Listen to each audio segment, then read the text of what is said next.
आज हम बात करेंगे अमेरिका और ईरान के दरमियान बढ़ते हुए तनाव की, मीडिया और सोशल मीडिया पर तैरती अफवाहों की और इस पूरे मंजरनामे में इजराइल की पेचीदा और रणनीतिक भूमिका की। ये महज अंतर्राष्ट्रीय सियासत की कहानी नहीं है, ये उन लाखों आम मुसलमानों और ईरानी आवाम की दास्तान है जिनकी जिंदगी हर नए सियासी कदम के साथ डर, बेयकीनी और नाजुक हालात में घिरती जा रही है। अमेरिका की धमकियां, माशी पाबंदियां और मध्य पूर्व में बढ़ती सैन्य तैयारियां, ये सिर्फ ताकत का इजहार नहीं बल्कि ऐसे रणनीतिक कदम हैं जिनका सीधा असर आम लोगों की रोजमर्रा की जिंदगी पर पड़ रहा है। मीडिया रिपोर्टिंग और सोशल मीडिया पर फैलती अफवाहें इस बेयकीनी को और गहरा कर रही हैं। वीडियोस, ट्वीट और फॉरवर्ड्स किए जा रहे संदेशों के जरिए ये तासुर दिया जा रहा है कि ईरान पूरे इलाके के लिए खतरा बनता जा रहा है। इस रिपोर्ट में हम आपको दिखाएंगे कि किस तरह हकीकत को तोड़ मड़ोड़ कर पेश किया जा रहा है और कैसे इजराइल इस पूरी सूरत हाल से अपना सियासी और रणनीतिक फायदा निकालने की कोशिश में है।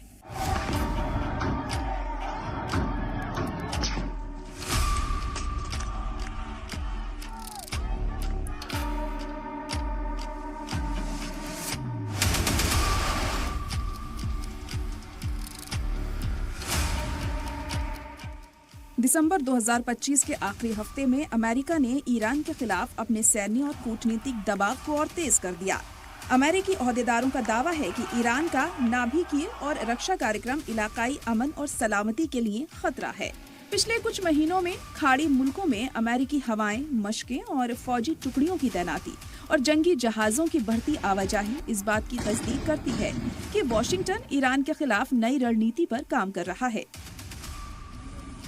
All Iranian patriots keep protesting, take over your institutions if possible, and save the name of the killers and the abusers that are abusing you. You're being very badly abused. If the numbers are right now, I hear 5 different sets of numbers. I hear numbers. Look, one death is too much.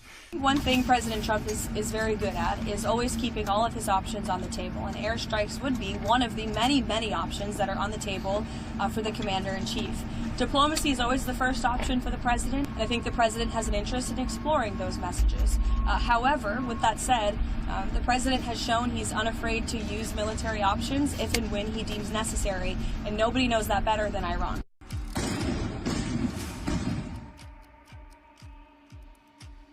Media में लगातार ये खबरें चल रही हैं कि America किसी संभावित सैन्य कार्रवाई की तैयारी कर सकता है।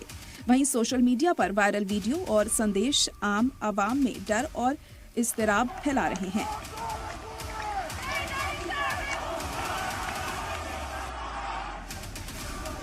माहिरीन का कहना है कि अमेरिका का असल मकसद ईरान को सियासी, माशी और रणनीतिक तौर पर कमजोर करना है ताकि इलाके में अपनी पकड़ और इजराइल के हितों को महफूज रखा जा सके।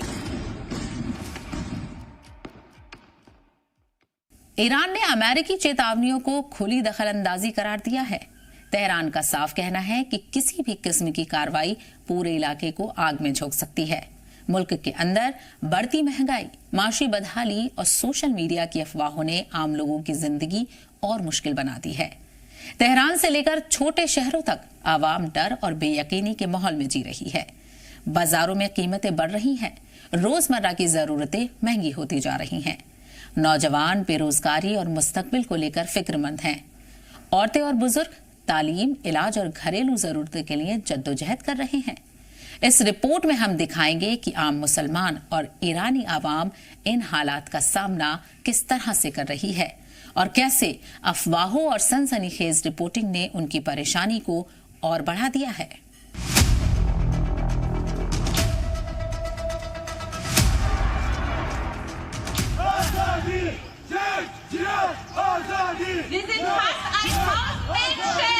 सोशल मीडिया और बाहरी मीडिया में फैल रही अफवाहें और गलत वीडियो आवाम को गुमराह कर रहे हैं। कई वीडियो आर्टिफिशियल इंटेलिजेंस से बनाए गए हैं, जबकि कई पुराने फुटेज को नए दावों के साथ पेश किया जा रहा है।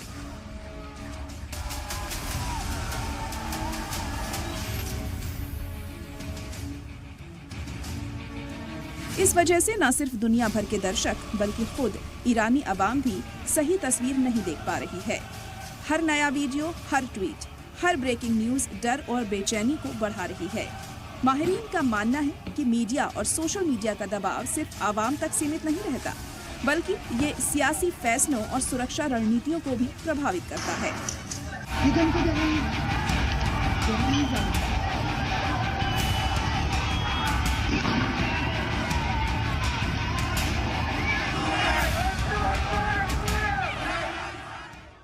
ईरानी ओहदेदारों का दावा है कि इजराइल इस पूरे हालात से फायदा उठा रहा है। हालांकि किसी खुफिया साजिश के खुले सबूत सामने नहीं हैं, लेकिन रणनीतिक हित और सियासी गठजोड़ पूरी तरह वाज़ेह है। इजराइल अमेरिका की किसी भी कार्रवाई का खुलकर समर्थन करता है और इस बढ़ते दबाव से इलाकाई ताकत का संतुलन उसके हक में दिख जाता है। हम आपको बताएंगे कि किस तरह इजराइल अमेरिका और ईरान की नीतियों का जायजा लेकर अपनी चालें चलता है और इसका नतीजा आम आवाम के लिए डर और असुरक्षा की शक्ल में सामने आता है।